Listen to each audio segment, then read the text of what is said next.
Diabetes या sugar के दवाउनि खां अलावा असां एक्सरसाइज ऐं खाधे जे ज़रिए बि कंट्रोल करे सघूं था। जॾहिं शुरू में डायबिटीज डायग्नोस थींदी आहे त अक्सर डॉक्टर बि इहो ई चवंदा आहिनि त पहिरियों खाधे में परहेज़ कयो ऐं एक्सरसाइज कंटिन्यू कयो, ऐं जेकॾहिं इन सां कंट्रोल नथी थिए त पोइ वरी ॿी सूरत में दवाऊं डॉक्टर शुरू कंदा आहिनि। टाइप 2 डायबिटीज़ अक्सर 80 खां 90% ओवरवेट ऐं ओबीस माण्हुनि में थींदी आहे, जंहिंजो वज़न नॉर्मल खां वधीक आहे, ओवरवेट या ओबीस, उन्हनि में टाइप 2 डायबिटीज़ 80 खां 90% ॾिठी वई आहे। पहिरीं स्टेप कंट्रोल करण लाइ एक्सरसाइज ऐं डाइट। जेकॾहिं इन खां फ़ाइदो नथो पए त नेक्स्ट स्टेप में दवाऊं उन सां गॾोगॾु एड कयूं वेंदियूं आहिनि। अचो त ॾिसूं था कहिड़ियूं एक्सरसाइज। अक्सर काफ़ी माण्हुनि खे इहे क्वेश्चन एक्सरसाइज जे हवाले खां हूंदा आहिनि त कहिड़ियूं एक्सरसाइज करणु खपनि, केतिरो टाइम करणु खपनि ऐं कॾहिं करणु खपनि। अचो त ॾिसूं था इन्हनि एक्सरसाइज जा कहिड़ा क़िस्म आहिनि जेके असांजे डायबिटीज़ लाइ फ़ाइदेमंद आहिनि। अक्सर माण्हुनि जो इहो बि सुवाल हूंदो आहे त असांजी काफ़ी एक्टिविटी घर में रहे थी, सॼो ॾींहुं कमकार कयूं था, या जेकॾहिं बिज़नेस आहे बिज़नेस ते सॼो ॾींहुं घुमण फिरण थिए थो, विहूं कोन था, सॼो ॾींहुं हलचल हले थी पई, या ऑफिस आहे ऑफिस में बि कुर्सीअ ते घटि था विहूं, सॼो ॾींहुं ऑफिस में घुमण फिरण थिए थो, अञा छा बि एक्सरसाइज जी ज़रूरत आहे। त एक्सरसाइज जेके डायबिटीज़ लाइ फ़ाइदेमंद आहिनि उन्हनि में एरोबिक एक्सरसाइज ऐं रेजिस्टेंस एक्सरसाइज ॿई रिकमेंडेड कयूं वयूं आहिनि। जेकॾहिं असां रूटीन में जेके बि एक्टिविटी कयूं था, घर में कयूं था एक्टिविटी, घर जो सॼो कमकार औरतूं कनि थियूं, मानी पचाइनि थियूं, घर जो सॼो कमकार में सॼो ॾींहुं मसरूफ़ आहिनि, पर उहा एक्टिविटी एतिरो फ़ाइदो नथी ॾे। या ऑफिस जी या दुकान जी या ॿियूं जेके ॿाहिरियूं एक्टिविटीज़ थियनि थियूं, जंहिं एक्टिविटी में या एक्सरसाइज में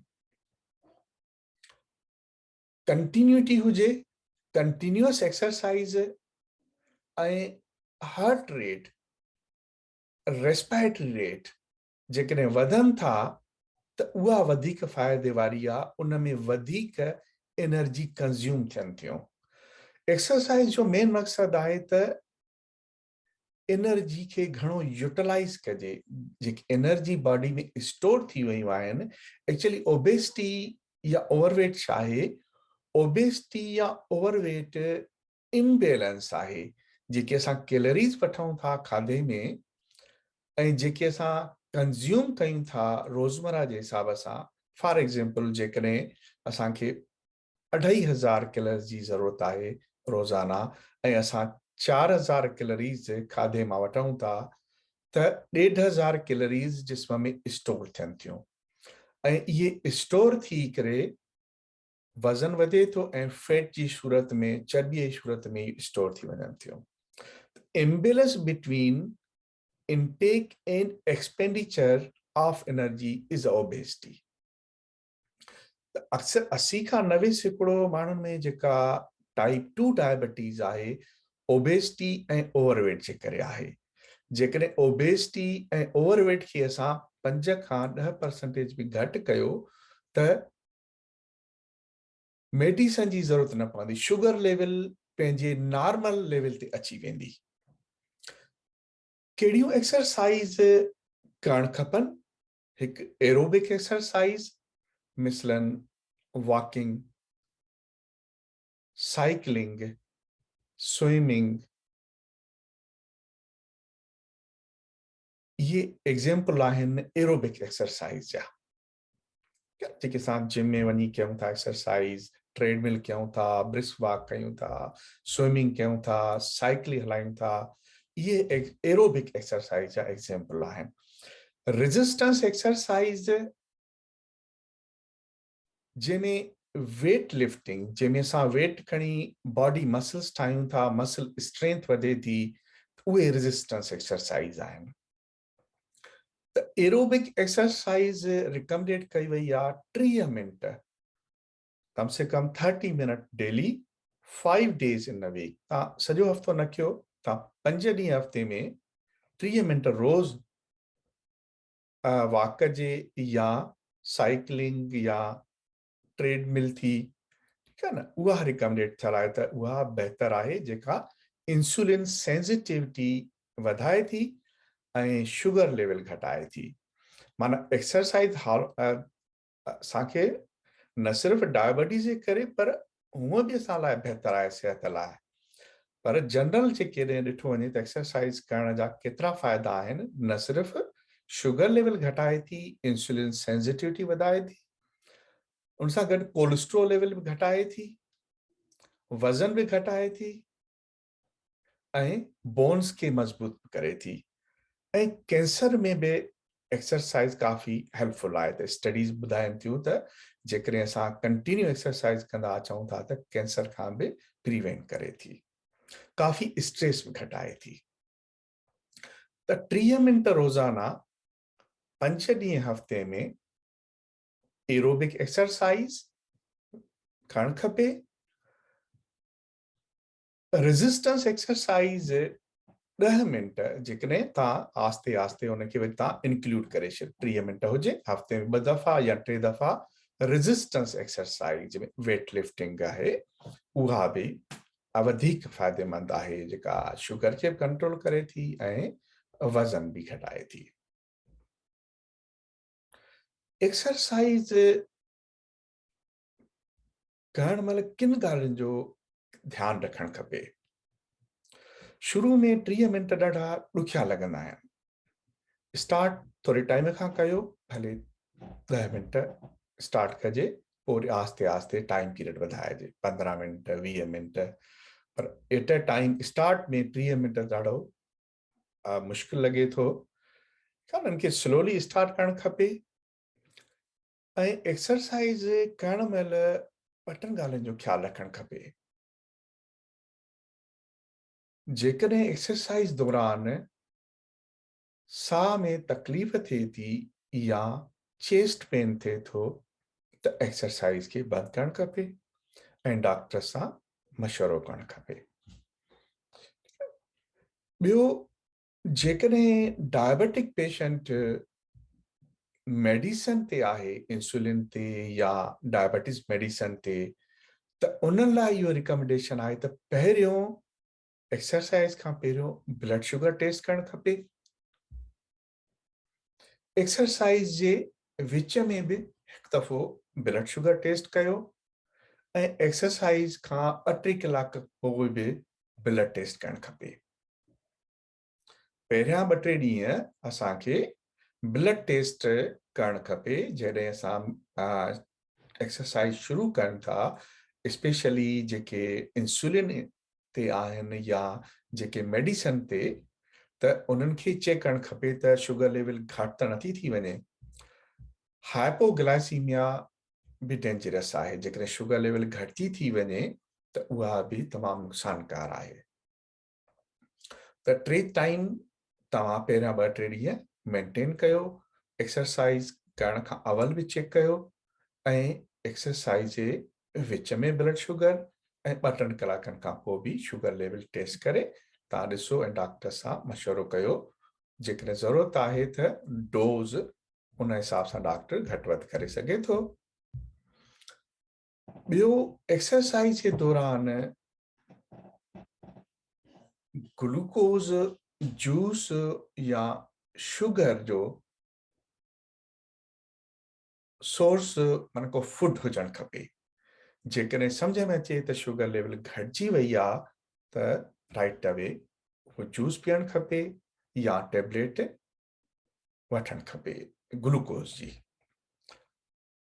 ऐं डॉक्टर सां मशवरो करणु खपे जेकॾहिं शुगर लेवल घटिजी वञे थी त। पहिरियां 2-3 ॾींहं एक्सरसाइज शुरू करण में असांखे इन्हनि ॻाल्हियुनि जो ध्यानु रखणु ज़रूरी आहे, ऐं जीअं रूटीन ठही वियो त पोइ पाण खे बॉडी खे एतिरी ख़बर पइजी थी वञे त एक्सरसाइज दौरान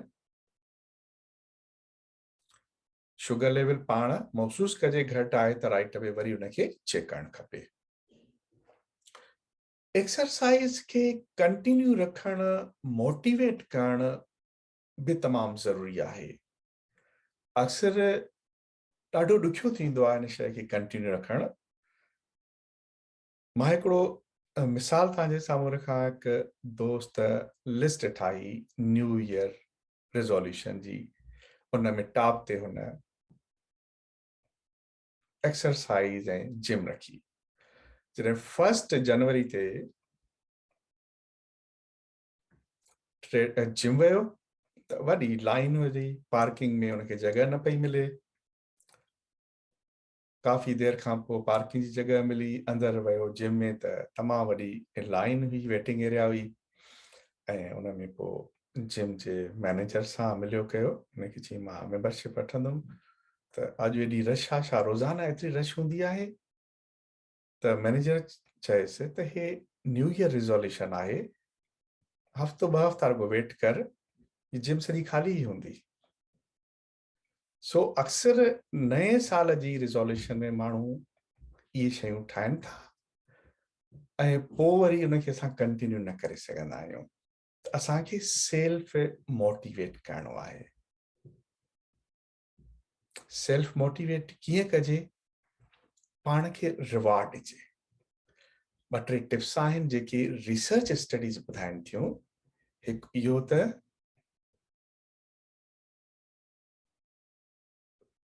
ट्रेडमिल या एक्सरसाइज या जिम या वॉक काई बि एक्टिविटी तव्हां शुरू कयो था त ग्रुप जी शिकिल में शुरू कयो। कोशिशि कयो था फैमिली मेंबर या दोस्त या कोवर्कर्स आहिनि, ग्रुप जी शिकिल में तव्हां जेकॾहिं का एक्टिविटी कयो था त उन में हिकिड़ी मोटिवेशन रहे थी ऐं उहा माण्हू कंटिन्यू लॉन्ग टाइम ताईं कंटिन्यू रखे थो। जेकॾहिं अकेलो आहे त पोइ उन शइ खे कंटिन्यू रखणु या जल्दी बोरियत महसूसु थियणु। ॿियो,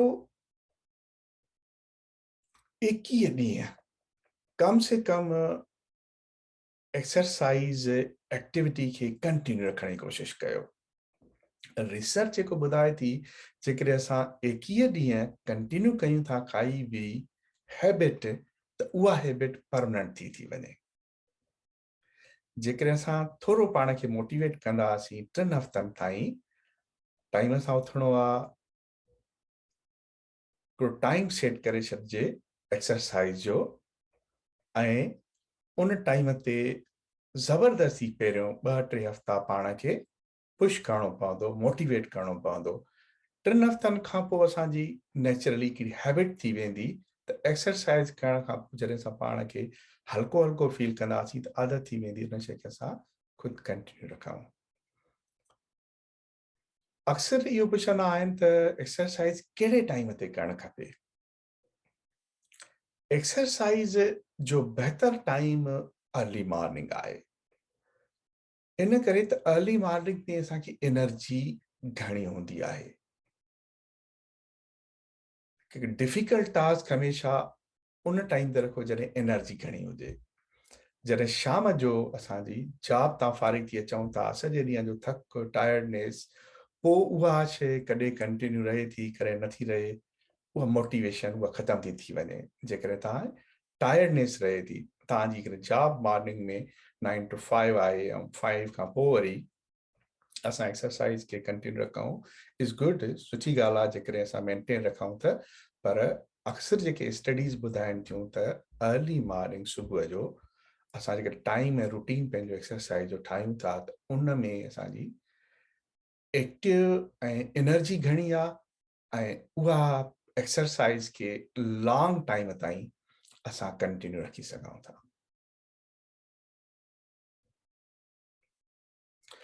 एक्सरसाइज शुगर से घटाए थी, कोलेस्ट्रॉल लेवल भी घटाए थी, वजन भी घटाए थी, ऐं दिल जे बीमारी लाइ बि काफ़ी फ़ाइदेमंद आहे। अचो त अॼु असां अज़म कयूं ऐं एक्सरसाइज खे अॼु खां असां लिस्ट टॉप प्रायोरिटी में पहिरियों लिस्ट में असांजो इहो हुजे, सुबुह सां उथी असांखे एक्सरसाइज करणी आहे ऐं असांखे एनर्जी जेका मिले थी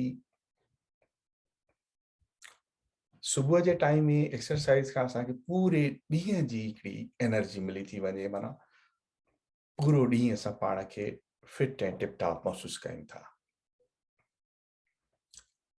फूड खाधा, फेवरेट खाधा, छा डायबिटिक पेशेंट पंहिंजी फेवरेट डिश, फेवरेट चॉइस जो खाधो खाई सघे थो? डाइट जे हवाले खां काफ़ी मिसकंसेप्शन्स आहिनि। काफ़ी माण्हू डायबिटिक पेशेंट सवा हिकु ॿ फूड जे अवॉइड कंदा आहिनि, काफ़ी मिसकंसेप्शन्स आहिनि। सो डाइट ऐं फूड जे हवाले खां नेक्स्ट वीडियो में तव्हां सां तफ़सीली मालूमात थींदी, तफ़सीली मालूमात तव्हां सां शेयर कंदुसि त कहिड़ियूं फेवरेट डिश, तव्हां हर डिश फेवरेट जेका तव्हांजी आहे उहा बिल्कुलु वठी सघो था, ऐं ॿियड़ियूं कहिड़ियूं मिसकंसेप्शन्स आहिनि उन हवाले खां मिलंदासीं नेक्स्ट वीडियो में। Thank U.